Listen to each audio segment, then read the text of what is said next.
The moment I stepped through the front door of the crowded living room, I felt it.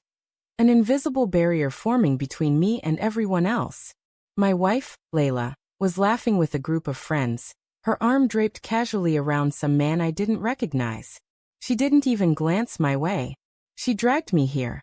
I whispered under my breath, more to myself than anyone else. And it wasn't just the party, it was her attitude, the casual way she seemed to erase my presence, like I was invisible. I had warned her I wasn't feeling social tonight, that I just wanted to stay home. But she insisted. You need to loosen up, she'd said, flashing that smile that once melted me. Now it felt like a taunt. I lingered by the doorway for a few moments, trying to convince myself to join her, to maybe catch her attention with a smile or a joke. But the harder I tried, the more I realized how completely she was ignoring me. Conversations continued without pause, laughter rippling across the room, but not a single glance in my direction. My chest tightened. I felt smaller, like a shadow in my own life. I tried to mask my frustration, roaming from group to group, offering polite nods and shallow smiles, but the sting of rejection followed me. Every laugh that erupted from her circle felt like a knife twisting. I wanted to leave, to escape the humiliation, but something rooted me in place. The hope that maybe she would notice, maybe she'd pull me into the moment as she used to. Minutes crawled by like hours. I watched her lean closer to a man with dark hair, their heads almost touching as they whispered, and my stomach sank. My hands tightened into fists at my sides. How long had it been like this? How long had I been reduced to a background accessory in my own marriage? Finally, I couldn't take it anymore. I mumbled an excuse to a friend, brushed past the crowd, and stepped out into the cool night air. The relief of space was immediate, but so was the hollow ache in my chest. I leaned against the brick wall outside and closed my eyes, trying to steady myself. My mind replayed every detail. The way she laughed at something he said. The way she brushed her hair over her shoulder as if she wanted to be noticed. I felt like I was seeing her for the first time. Really seeing her, and it terrified me. My phone buzzed. I glanced down, hoping for a distraction, and saw her name flash on the screen. My heart lurched. Come back, the message read. I stared at it for a long moment, disbelief mingling with anger. The casual tone, the command, it felt hollow, almost mocking. I typed a response. Why should I? You ignored me all night. Her reply came almost immediately. I know. I just wanted you to see what it feels like. The words hit me like a hammer. I sank to the steps outside, gripping my phone so tightly my knuckles turned white. What does that even mean? I whispered aloud, the cool air carrying my confusion into the night. The message kept blinking on the screen, simple and unsettling in its honesty. I turned the phone off and slipped it into my pocket. I couldn't face her yet. I walked aimlessly, trying to process the raw knot of emotion twisting inside me. Betrayal. Shame. Sadness. There was something about her actions that felt deliberate, like she wanted to show me exactly how little I mattered in that moment. By the time I returned home, the house was quiet, a stark contrast to the noise of the party. I watched her move through the living room, picking up her purse and coat as if nothing had happened. I wanted to shout, to demand answers, but all I could do was follow her with my eyes, trying to catch some hint of remorse, some spark of the woman I thought I knew. Finally, I spoke, my voice trembling more from emotion than anger. Why? She turned, a flicker of surprise crossing her features. Why what? She asked casually, like I had just asked about the weather. Why tonight? Why him? Why? I stopped, the words catching in my throat. Why pretend I don't exist?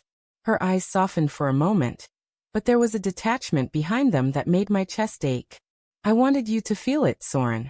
To understand what I've been feeling, ignored, unseen. I've been here, Layla, I said, voice breaking. I've been trying.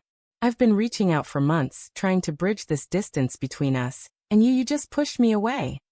She sighed like it was an inevitability. Maybe I did. Maybe I wanted to see if you would fight for me. I laughed bitterly, a sound without humor. Fight for you? I am fighting. Every day. And tonight, you made me feel smaller than ever. You made me feel like a stranger in my own home. She stepped closer, reaching for my hand. But I recoiled. Don't touch me. Not until I understand what happened here. Not until I understand why you'd humiliate me in front of everyone. Her gaze faltered. I didn't mean to humiliate you, she whispered. But I wanted to know if you even notice me anymore. If you even care.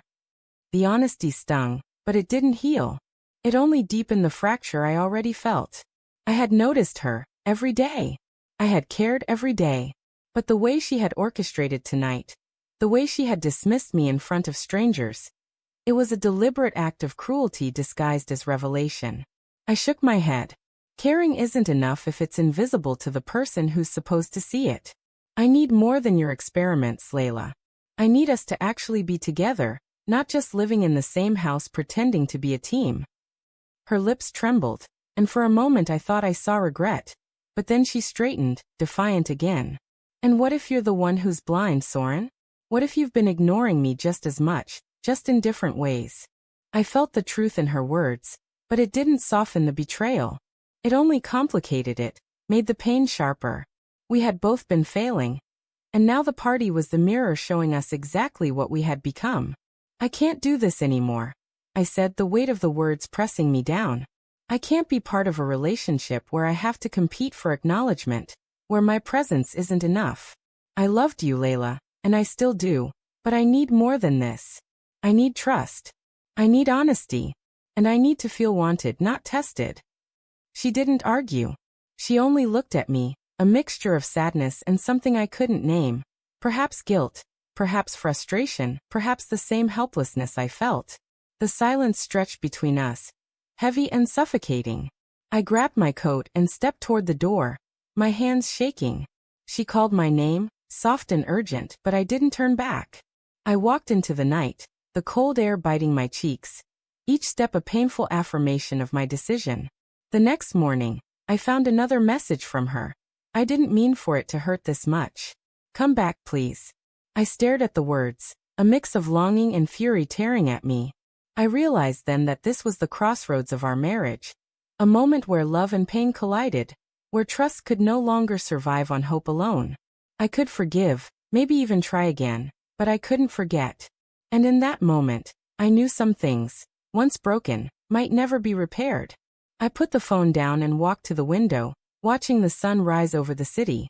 The light felt cruelly indifferent, illuminating the distance between us, the chasm carved by our mistakes. My heart ached, but a strange clarity settled in its place. I had to choose myself before I could choose anyone else. And for now, that meant walking away, even if it was the hardest thing I had ever done.